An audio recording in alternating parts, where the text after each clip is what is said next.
You go, Joel. Take over the countries. This is not a map, it's a wish list.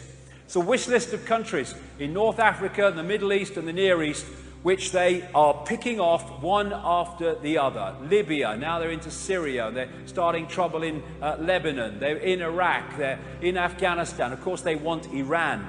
And what they're doing is they're finding different excuses to pick off different countries, because they have to find different excuses, or people might think that there's a pattern here.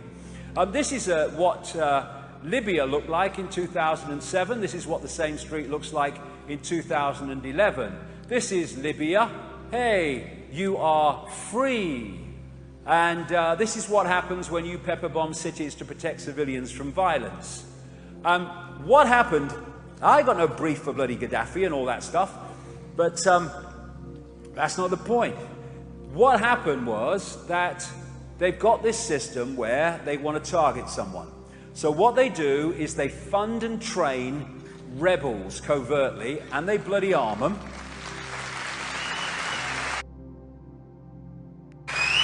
And then the rebels to start shooting at government targets. Political response, media response. Then the governments start shooting back at the rebels. Political response, they're shooting and killing their own people. Media response, the same. Oh, we've got to send people in, humanitarian, and in come the de facto bloody world army, NATO, dropping bombs everywhere. And now they're doing the same in bloody Syria. Not a Syrian civil war, it's a mercenary bloody war. That's what that is. You know, NATO bloody weapon, and they bloody arm them. And then they get the rebels to start shooting at government targets. Political response, media response. Then the governments start shooting back at the rebels.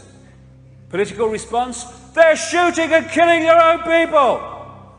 Media response, the same. Oh, we've got to send people in, humanitarian, and in come the de facto bloody world army, NATO, dropping bombs everywhere. And now they're doing the same in bloody Syria. Not a Syrian civil war, it's a mercenary bloody war. That's what that is. You know, NATO bloody weapons here in the boxes for them. And this neocon organization, the Project for the New American Century, it was behind the Bush administration, and in September 2000, before the Bush administration came in, it produced a document which called for the incoming Bush administration and America to fight, quote, multiple theaters of war in places like Libya and Syria and all these countries. But it said in the document, in September 2000, but this process of transformation, this takeover of country after country, was likely to be a long one, absent some catastrophic and catalyzing event like a new Pearl Harbor.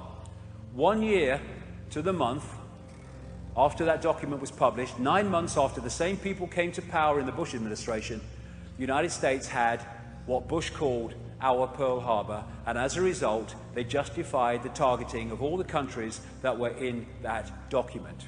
This is a man called General Wesley Clark, and he said this in a television interview. This is not God's gift to peace either. He led the NATO attacks in the former Yugoslavia, but he said in a television interview in 2007 that immediately after 9/11, he was told that a coup was being plotted by Dick Cheney, Vice President then, Don Rumsfeld, Defense Secretary, Paul Wolfowitz, Defense Secretary Deputy, and what he called a half a dozen other collaborators from the Project for the New American Century that included an invasion of Iraq. 6 weeks later, he said, he was back with the guy, and he saw the same officer, and he said, why haven't we attacked Iraq? Are we still going to attack Iraq? And this officer said to him, this is again, after 9/11, 6 weeks, sir, it's worse than that. The officer pulled up a piece of paper off his desk and said, I just got this memo from the Secretary of Defence's office. It says we're going to attack and destroy the governments in 7 countries in 5 years. We're going to start with Iraq, and then we're going to move to Syria, Lebanon, Libya, Somalia, Sudan, and Iran. And Clark said the aim of the plot was they wanted us to stabilize the Middle East, turn it upside down, and make it under our control. And that is the agenda that's been followed, and all these excuses to pick off country over country are just that, bloody excuses. And of course, one of the things they want is to get to the China and Russian border. They want a third world war with China and Russia. It's been in their documents for ages. And so what we're seeing are these people going through the Middle East using different excuses to pick off their target countries. You know, oh, America stands for freedom. We want to protect Brazilians. We only care about peace. Ah, only kidding, only kidding. She's Hillary speaking. No, I just love it. Ooh, yes, I love it. Syria next, kill them. Oh, I love it. There you are, that's bloody NATO. There you go, I like that. So we look at Iran. We look at Iran, and this is how many wars they have instigated or fought since the Second World War.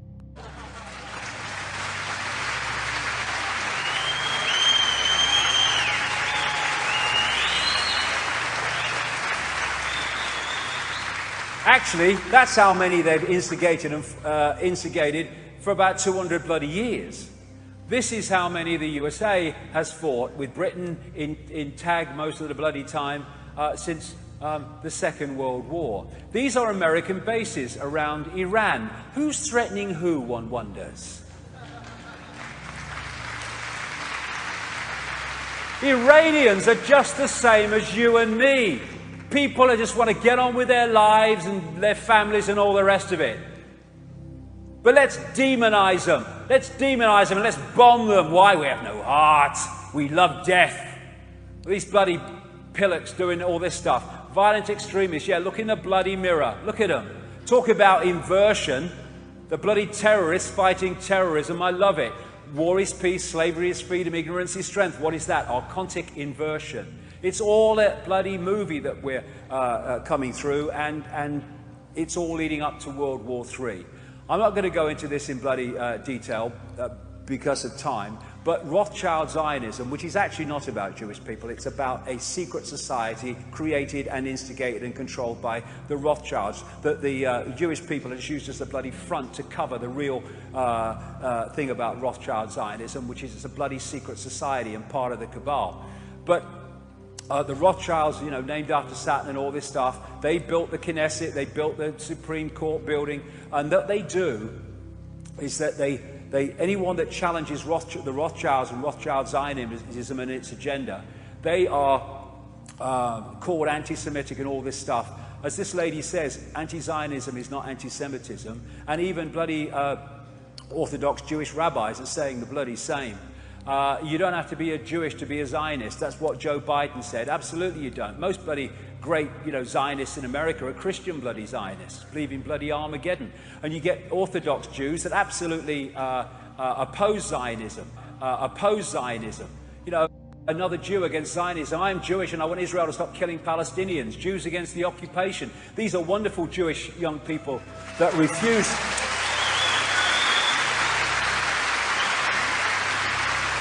These are wonderful Jewish young people that refuse to serve in the military and do this to Palestinian bloody kids. That's what we need. How many people know that this is going on between Jewish people and Ahmadinejad? Eh? How many people know this is going on?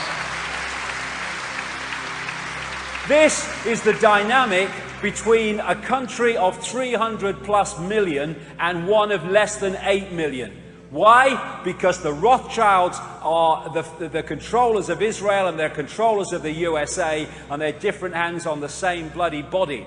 And it's all this money that's handed by America to Israel. It ain't going to the rank and file Israelis. This is 400,000 people on the streets of Israel last year because of their economic situation. 2 people at least have set fire to themselves in bloody protest. And what we bloody need so much is for the people of Israel who are being suppressed by their bloody hierarchy, come together in common cause with Palestinians and Americans and British and Australians and Africans who are being suppressed by their hierarchy.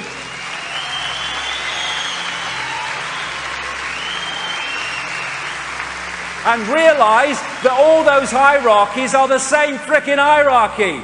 Let's come together. It's their worst bloody nightmare. This is why America and Israel work as one unit. They're both controlled by the same bloody lot. This is why he won't say a word, or any other president, when this mayhem and slaughter is going on. What's happening in Palestine is frickin' genocide. No other word for it.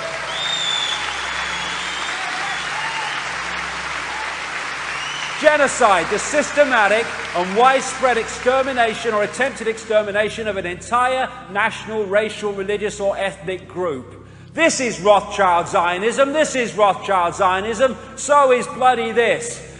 All the time, Palestinian homes, often for generations, bulldozed to make way for these bloody fanatics and these bloody crazies in the military and government. Yeah, we're going to build a wall. We're going to take the land. No one's going to say anything. This is bloody Israel, controlled by the Rothschilds. No one says no to the Rothschilds. They know the consequences. Hey, Palestinian children's playground. We want it for our war. Genocide.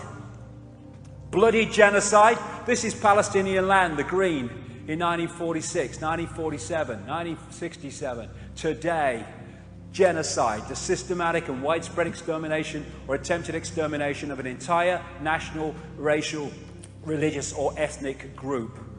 This is going on before our eyes. We'd never let it happen again. We're watching it happen again.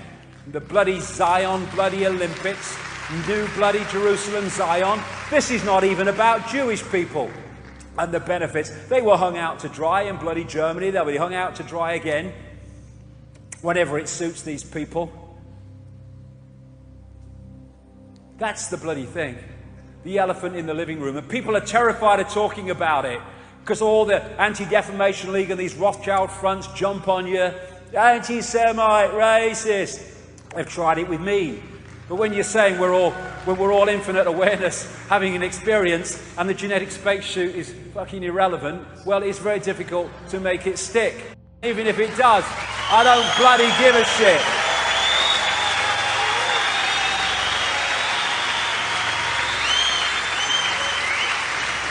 So, we have this and we have this, and yet we must be scared of Iran. Personally, I think it's more likely we should be scared of America and Britain, myself. Rothschild Zionism want to take us, the Rothschilds I want to take us into the Third World War. I've been saying this for years. And of course...